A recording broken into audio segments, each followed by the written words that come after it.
Mónica, tenés una diversidad de actividades muy interesante, pero me permite abordar por primera vez en este ciclo un tema interesante, muy dinámico y quizás a veces no se le presta atención salvo que alguien esté directamente involucrado, como en tu caso, que es el mundo de la diplomacia.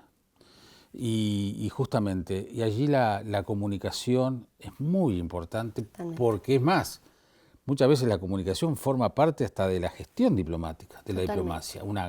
Una comunicación escrita no es lo mismo que comunicación verbal, y esas son acciones diplomáticas. Entonces, ¿cuál es el papel que juega la comunicación en el mundo diplomático? Yo creo que es elemental el hablar de que la comunicación no puede deslindarse del ámbito diplomático. Siempre hablamos de que lo más importante es el fondo, y algo que la comunicación nos da dentro del mundo de la diplomacia también es la forma. Las formas en la diplomacia son elementales, y quieras que no, la comunicación nos ayuda a poder manejar las formas de tal manera que se conviertan o que sean el sustento del fondo. Una mala palabra o un mal concepto en un lugar poco Totalmente. propicio puede generar un problema grave. Y no solamente hablemos ya de la comunicación como tal, la comunicación explícita, también hablemos del otro ámbito de la comunicación del que tampoco se habla mucho, que es el de la comunicación estratégica. A ver. Esa visión que va más allá del decir algo, por decirlo, sino de todo el trasfondo que va. El otro día veían un post en LinkedIn sobre lo que era la comunicación en términos generales, y mostraban una punta del iceberg, ¿no? Que era imagen, posteo en redes sociales, relaciones con la prensa, y debajo se veía todo lo que venía dentro de lo que es la construcción de contenidos, análisis de mensajes, mapeo de todos los actores. Y en la diplomacia, una cosa que hacemos constantemente es estar mapeando a los actores. Y mapeando a los actores implica también hacer un análisis situacional de esos actores. Morgenthau lo decía muy claramente, que los estados no tienen amigos ni enemigos permanentes, sino tienen intereses permanentes. Y yo creo que el análisis estratégico también va a analizar esa situación estratégica que un país tiene que tener en su relación con todos los estados. Qué comunicar, qué mensaje dar, a quiénes dar el mensaje, cómo manejo yo la comunicación con ciertos, nosotros le llamamos públicos, cómo vamos a manejar.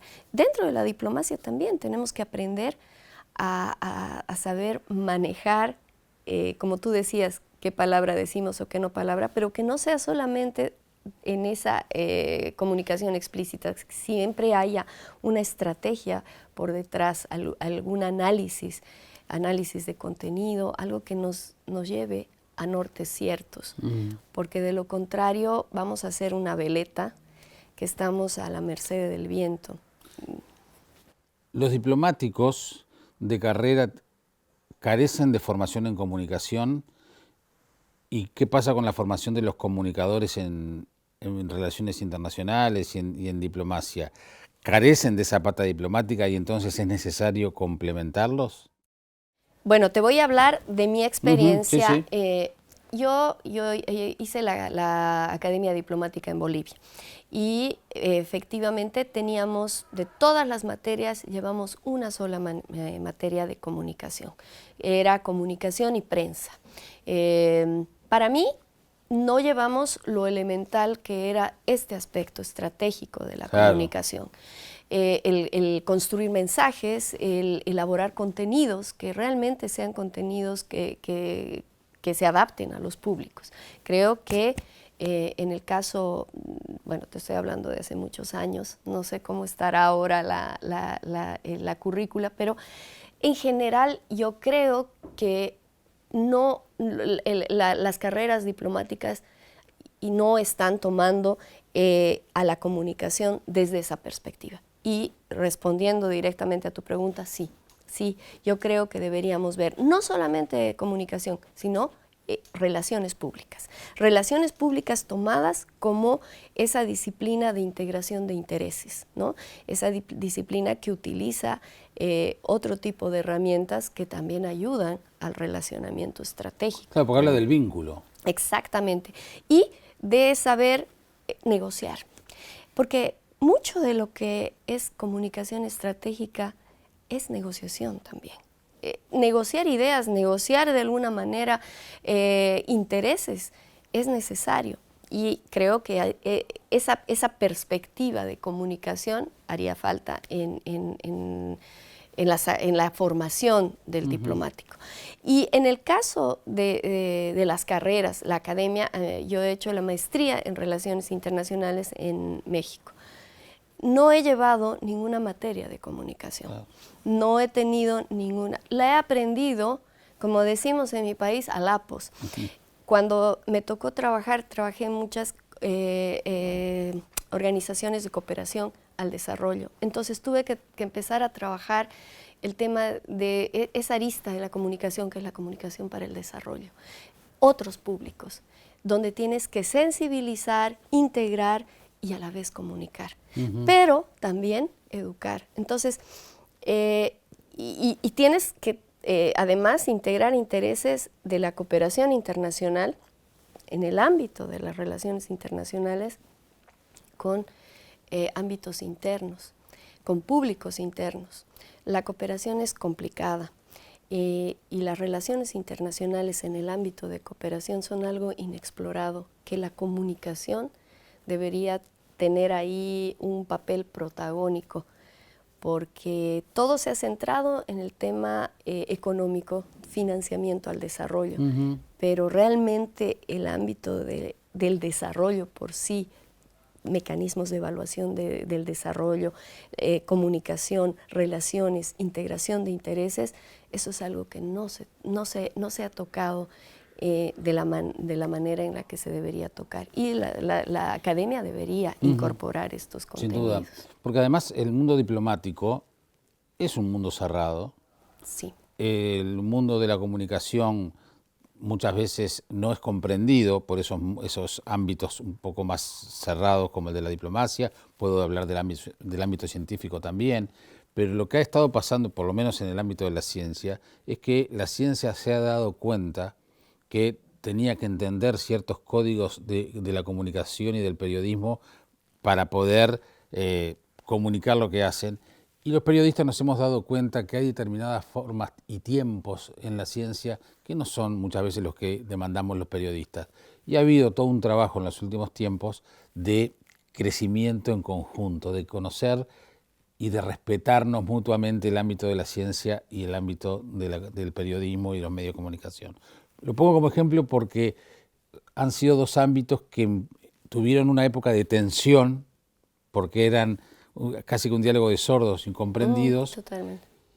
Y me permito hacer el mismo paralelismo con el mundo diplomático, pero me parece que todavía no se ha dado esa integración, esa posibilidad de transitar juntos. Y creo que casos como el tuyo están permitiendo que el mundo de la diplomacia conozca ciertos códigos de la comunicación.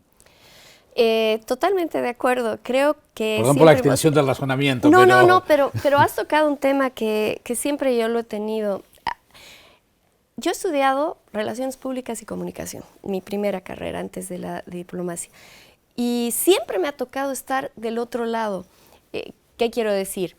En las organizaciones comunicando. Y encontrarme con colegas que se han orientado al periodismo, en la prensa. Entonces, era como un antagonismo, ¿no? Nosotros ocultamos la información o no la decimos, y la prensa siempre quiere sacar la información claro, de alguna manera y difundirla a como dé lugar. Y creo que eso ha hecho que en el ámbito de la diplomacia, por ejemplo, la diplomacia sea muchísimo más cuidadosa. Exacto. En sus expresiones, y la prensa sea mucho más acuciosa con lo que dice un diplomático, ¿no? Efectivamente es así, porque es así. A mí me ha pasado muchas veces que una palabra de más ha salido en todos los medios y ha perjudicado mucho ciertas acciones, ciertas actividades de las organizaciones. Pero el error no ha estado en la prensa, ni tampoco en quien lo dijo, sino en esa falta de construcción de una relación que creo que es una relación conjunta. Hay mucho por hacer ahí. Sí, lo que pasa es que los diplomáticos tenemos nuestra fama y los periodistas también. Y creo que, ¿fama de qué? De que el periodista va a ir a la noticia, va a ir al punto y va a perseguirlo hasta llegar al final. Y el diplomático va a tratar de defender lo más posible aquello que considera no es un asunto público o no puede ser todavía un asunto público. Entonces, dicen que un buen diplomático, un diplomático te dice, si te dice tal vez, es que no.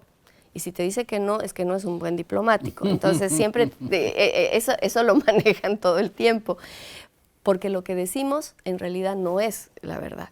Pero yo creo que esa construcción es necesario tenerla. Y la academia es una buena oportunidad. Sí, me parece que es importante ver de qué manera se puede generar ese acercamiento de los mundos, por llamarlo de alguna manera, ¿no? Si es posible vencer ciertas barreras. Esas desconfianzas mutuas. Totalmente. Es decir, yo creo que no hay nada imposible.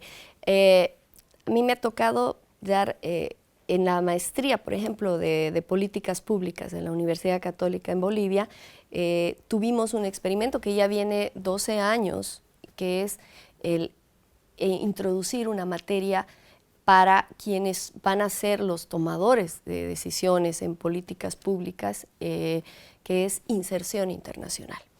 Es una materia que dibuja todo el mundo contemporáneo, bueno, digo, desde la Primera Guerra Mundial en adelante, cómo se ha ido configurando el mundo y cómo viene configurándose luego de la Guerra Fría, todos los acontecimientos que han ocurrido ya a partir de este siglo. Eso induce a que los estudiantes empiecen a tener otra visión, ¿no? No puedes ir con las políticas públicas olvidándote de un escenario tan importante como el escenario internacional. Y muchos de estos estudiantes, no solamente estamos hablando de economistas, también están los comunicadores. Y me ha tocado asesorar ya como unas 3 tesis sobre la importancia de la comunicación en las relaciones internacionales, ¿no? Son atisbos, son intentos. Quizá tú digas una golondrina no hace verano. No, yo sí pienso que una golondrina hace verano. El solo mirarla ya sabes que por lo menos está llegando. Entonces yo sí creo que desde la academia podríamos contribuir mucho tratando de mirar la currícula de las carreras con una óptica mucho más amplia y orientada hacia esta globalización, este mundo sin fronteras, por lo menos no políticas, pero sí culturales, sociales, que se nos está mostrando, ¿no? Y hay muchos temas que vienen ahí. La migración, por ejemplo, que es un tema social sumamente sensible, pero importante en nuestro continente. Latinoamérica no ha sabido lidiar nunca con la migración y ahora nos estamos enfrentando a una migración intrarregional muy fuerte para la que no tenemos políticas, digamos. Entonces ahí, ¿cómo trabajamos desde la comunicación, desde nuestro aporte para lograr sensibilizar sobre estos temas, que tienen que ver con relaciones internacionales, porque es un tema del ámbito internacional, pero que tiene que ver con políticas también internas y cómo se trabaja? No es un tema para tratarlo ahora, quizás lo dejamos para otro más que te voy a plantear para más adelante, pero ¿hay una diplomacia de redes sociales? Wow, ese es un tema. Yo creo que no podríamos aterrizar en una diplomacia de redes sociales, sino podríamos decir sí, las redes sociales están siendo una herramienta y un instrumento también que la diplomacia lo está utilizando y lo lleva adelante de una forma positiva, de una forma correcta. Creo yo que... Ha habido ejemplos de todo tipo. Exactamente, exactamente. Las noticias, la velocidad con la que las redes sociales trabajan, yo creo que yo las tomo con mucho cuidado. Desde la diplomacia yo creo que hay que mirarlas y manejarlas con pinzas. Son necesarias totalmente, pero también hay que manejarlas con cuidado, porque uno de los aspectos esenciales de la diplomacia, tú sabes, es el tema de la integración que queremos tener con la política, las decisiones de los países. Los acuerdos internacionales se negocian y tienen un proceso muy largo, y en ese proceso tú no puedes permitir que hayan interrupciones. El manejo y la velocidad de las redes introducidas en ese proceso puede ser muy peligroso, por ejemplo. Ahora, en la expresión, en todo lo que significa esa diplomacia visual, en donde hay cumbres de presidentes, donde hay firmas de documentos, buena voluntad, manifestación de buena voluntad, eso corre y bueno, es útil para que corra en las redes. Pienso que es un tema que hay que manejarlo. De hecho, y eso viene bien, ahora se está manejando por el tema de la seguridad de la ciberdiplomacia, ¿no? Que son temas de información. La información es poder. Entonces, el manejo que se hace de la información es muy, muy delicado. Entonces, creo que la diplomacia en las redes tiene que ver también mucho con este tema de seguridad de los datos, de la información que se maneja. Porque no vamos a romper o negar el hecho de que dentro de lo que es el manejo político de las relaciones de los países hay temas delicados y que se refieren a la información. Y esa información es manejada dentro de los ámbitos diplomáticos con el cuidado y los protocolos que se manejan hace muchos años. La forma de traducir estos protocolos y estos usos al manejo de los aspectos del ciberespacio es un tema que se lo está trabajando y que es de mucha preocupación. En Europa ya tienen reglamentos muy claros, tienen leyes sobre este tema que en América Latina los estamos aterrizando, los estamos trabajando. Pero yo lo tomaría con ciertas pinzas.